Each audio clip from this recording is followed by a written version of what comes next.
this earth was just beginning, there was much fussing and fighting and sinning.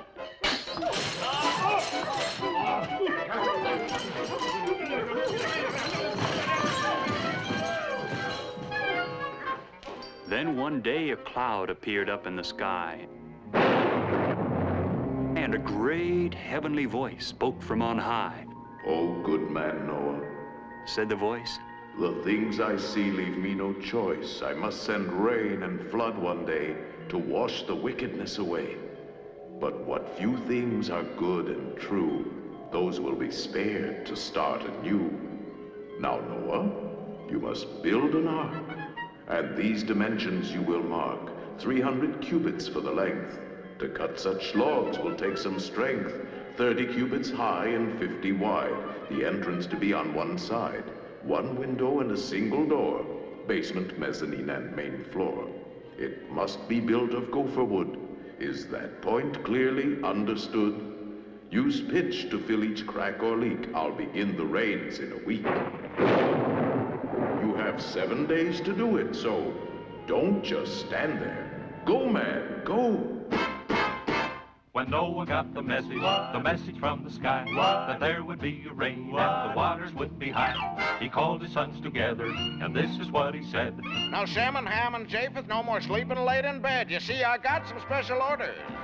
You gotta help me build an ark." "What's an ark?" "Some kind of boat, I reckon." Build an ark. How you build one? Build an ark. What's it for, Pap? Night and day, no time to play. We got to build an ark. How soon? 7 days to make it. We gotta shake it. You gotta help me build an ark. Let's get moving. The boys went in the forest to cut some gopher wood. A mess of trees were chopped in that busy neighborhood. The skies were growing darker, and time began to fly. Before they had their lumber pile, 3 days and nights went by, and Noah called out to his children. We got to rush and build that ark. Looks like rain. We're gonna need some shelter.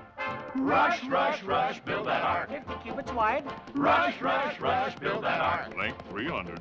Night and day, no time to play. We got to rush that ark. I need a vacation. 4 more days to do it. Let's hop right to it. You gotta hurry with that ark.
We made the deadline, and now we've got to name this ark.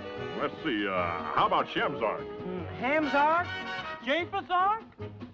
Boys, I think I've got it. Why don't we call it Noah's Ark? Oh, yeah! I guess we'll call it Noah's Ark. That's good. I like it. That's very good. That's nice. Exhausted from their job well done, it truly was a handsome one. The boys lay down to take a snooze when Noah cried, "No time to lose. We've one more duty to perform. This final day before the storm, into the ark we have to bring just 2 of every living thing. Go north, go south, go west and east. Find 2 of every bird and beast. Invite each pair to be our guest. Accomplish this, and then we'll rest." The boys went out upon these words among the animals and the birds and promised them admission free, the first boat ride in history. Yes,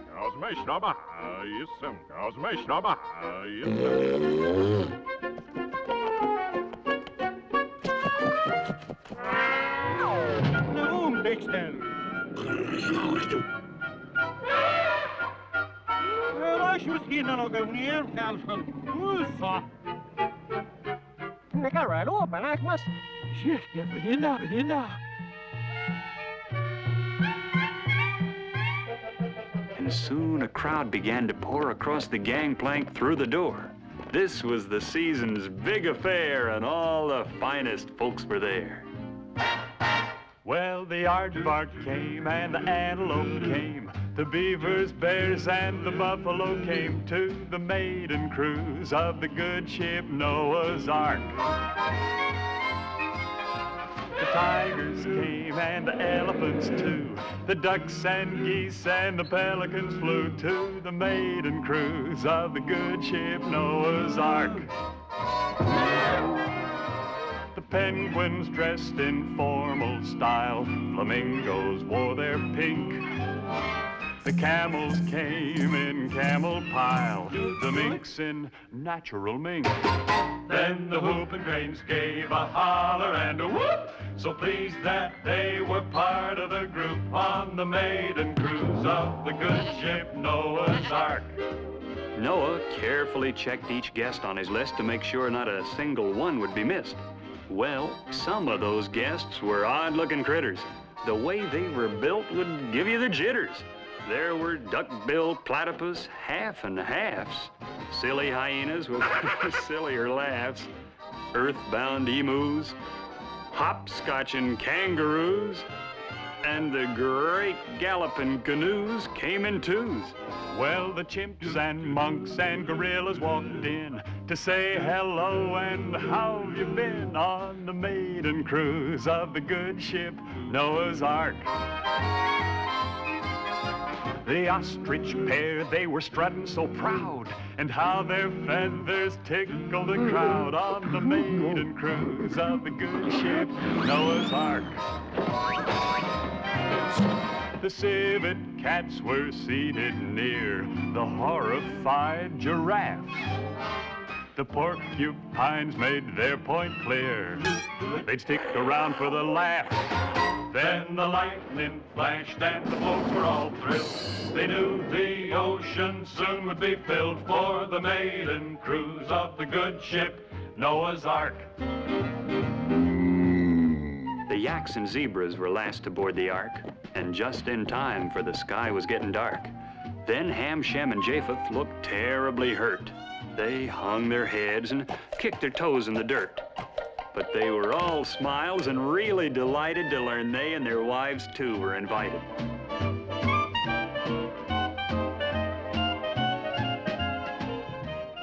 And Mrs. Noah, whose task it was to pack a picnic basket, had prepared some simple victuals to fill up their empty middles. The old gal had potato salad, macaroni, bologna, pastrami, salami, baked ham, berry jam, marmalade, lemonade, peach pie. Oh, my.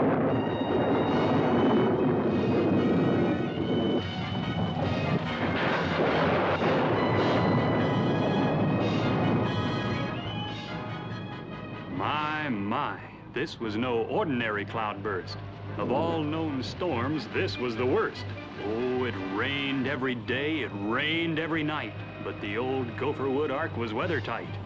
How it did rock and roll once it left the land.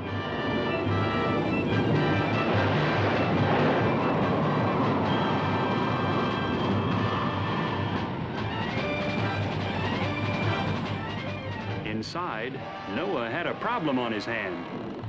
Everyone was sick, sick, sick. Sick of the rain. And bored with the food, they began to complain.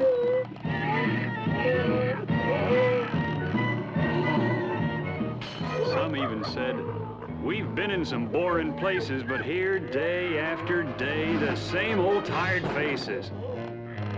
What with all the terrible snarling and growling and pushing and shoving and hissing and howling, poor old Noah's mood was one of complete despair. He chewed off his nails and almost tore out his hair. Noah, Shem, Ham, and Japheth faced a difficult job. How in the world would they ever pacify this mob? Just how could they make them forget all this congestion? To try to reason with them was out of the question. Then Mrs. Noah calmly said, Music hath charms to soothe the savage beast. Noah thought and scratched his head. Well, why not? It's worth a try, to say the least. Quickly, Shem, Ham, and Japheth dug down in a trunk and came up with what looked like a lot of old junk.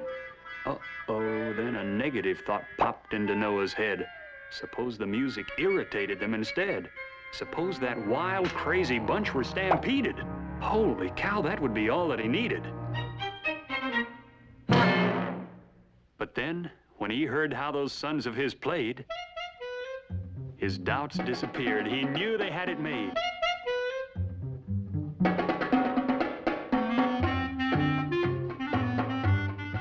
Each bird and each beast with a smile on his face turned to his mate and with the utmost of grace offered her his arm. I should say paw, or wing. Noah was so happy he began to sing. Come on and love one another, gotta love one another, 'cause we Need one another as we journey on our way. Start thinking of one another, cheering for one another, standing by one another every day. When there's a storm to weather, surely you'll note that we are all together in the very same boat. So come and sing while it's raining, laughing, dance while it's raining, give up all our complaining, and we'll chase the clouds of gray. It's fun to love one another, really, love one another, truly, love one another all the way.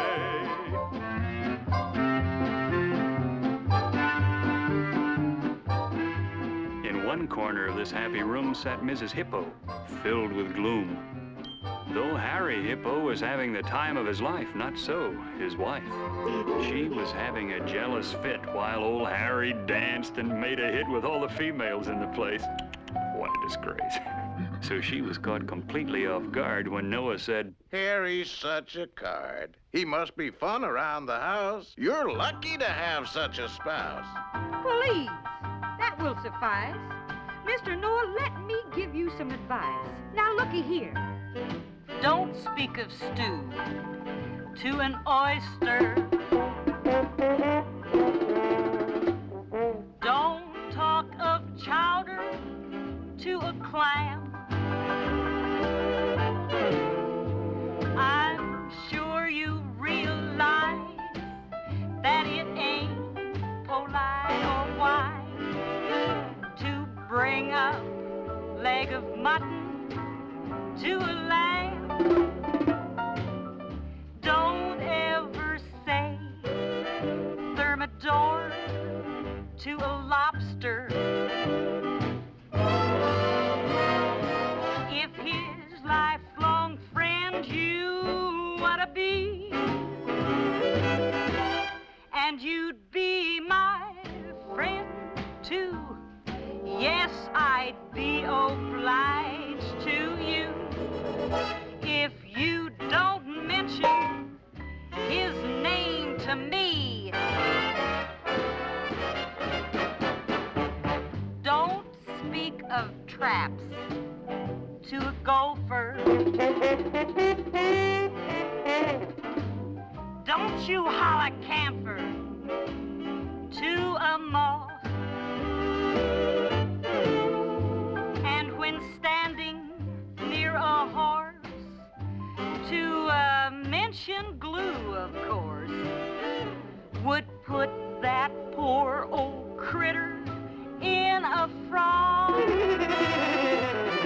And let me tell you straight, I would sure appreciate if you don't mention his name to me, Don't mention, you know who to me. Now, my dear, that's no way to act. Everyone knows for an absolute fact when he's dancing with someone else in his arms, he's only dwelling on your charm. So round, so firm, so graceful. Who, me? When you see him whisper in someone else's ear, he's raving about you, my dear. How beautiful, how lavishing. Who, me? And when he smiles at someone new, he's thinking no one can compare to you. It was love at first sight. Who, me? Yes, your Harry is true to you. Then I've no cause to be blue. Where have you been hiding all my life? Oh, Harry, say the cutest thing. Who, me? It's fun to love one another really, love one another really, love one another all the way. It rained and rained and rained, and it rained some more. Then it really began to pour. I mean pour. 40 days and 40 nights in all. There never was such a squall. The wind whistled and howled and blew, and the tempest grew and grew and grew. From wave to wave, the ark was tossed and hurled. This tiny boat with the entire population of the world. Then, just as quickly as the storm had started, the downpour stopped. The big black clouds departed. Old Noah sent forth a dove into the air.